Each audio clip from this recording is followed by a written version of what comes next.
महाराणी जोवर आमच्या महालात येत नाहीत तोवर आम्ही इथून टाच काय आमचे नख देखील पुढे करणार नाही.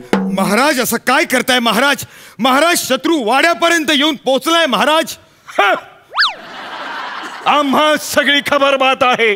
शत्रू वाड्यापर्यंत आला असेल तर वाड्याला सांगा शत्रूचे फोटो काढा म्हणून. शेतामध्ये हरभरा येतो टरटरू, जे पाठांतर करतात मरमरू, तरी पण डेल्या वाटतात भर भर. इम्प्रेशन पाडायचंय डरकाळी फोडून. इम्प्रेशन काय पाडायचं? वाघाने डरकाळी फोडणं हे बेसिक आहे. लग्न झाल्यापासून डरकाळी फोडणंच विसरलोय. डरकाळी फोडायला जातो आणि कसा आवाज येतो माहितीये? कसा? अबा